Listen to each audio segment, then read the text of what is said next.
الحمد لله نحن متمرسين.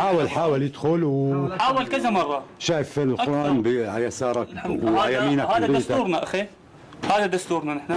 طيب ليش شلت سلاح؟ شلت سلاح لانه هم فرضوا علينا. انا زلمه من النازحين وجيراننا اللي ذبحوا من حي النازحين. صار فيه مجازر كثير حي النازحين. انا من حي النازحين. ذبحوا لنا اطفالنا، ذبحوا لنا اولادنا. يعني هاي الاطفال اللي راحت انا شوف عيني شفتها. انا واحد من الناس اول ما طالعونا بالدبابات وبالهاوي من الناس من منطقه النازحين، انا والله العظيم شايل طفل مفجر قنبله، مفجرينه مسكينه يا ولد عمره 3-4 سنين، مسكينه قنبله مفجرينه. يعني لأين بدنا نصبر عليهم؟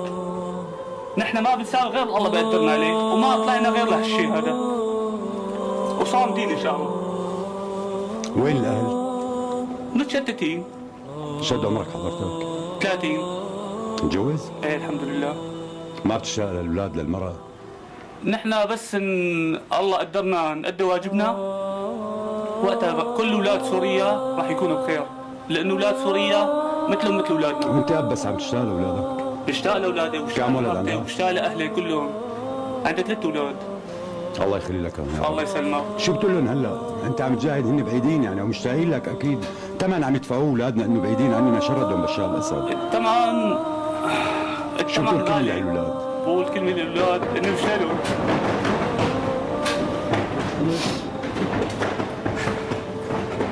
انا مشتاق لكل اولاد سوريا، لكل هالاولاد ذبحت. 45 جثة طالعنا من النازحين. هاي دمعة ما دمعة خوف ولا دمعة جبن، هاي دمعة رجولي. هاي دمعة رجولي. سيدنا عمر بن الخطاب كان أول الناس واقف. بتتمنى أولادك يصيروا على دربك؟ يحبوا الشهادة؟ كل شباب سوريا تصير على دربي، لأنه نحن أحفاد خالد. ليك كتبناه هون، نحن أحفاد خالد وبنتشرف بهذا الشرف، انه نحن من سلالة سيدنا محمد ومن احفاد سيدنا خالد بن الوليد. والله شرفنا بهالحصار هذا، وراح يزيدنا شرف بالنصر، وراح نزداد شرف باذن الله.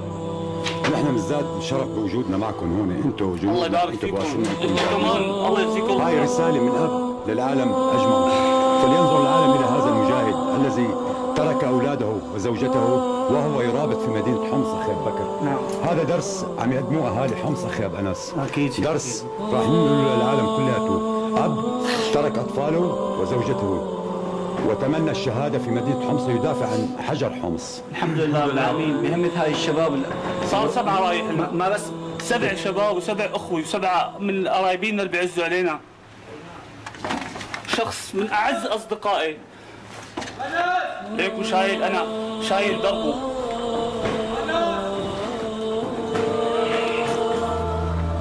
هذا الشاب، هذا اللي أنا ماشي على دربه، هذا رفيقي وأخي. هذا الشهيد، هذا الشهيد، هذا عبيد الطالب، هذا الشهيد عبيد الطالب، وهذا تليفونه. وبإذن الله إذا رحت أنا راح يجي يشيلوه شباب من بعدنا. إن شاء الله. لا الجوال هذا إن شاء الله.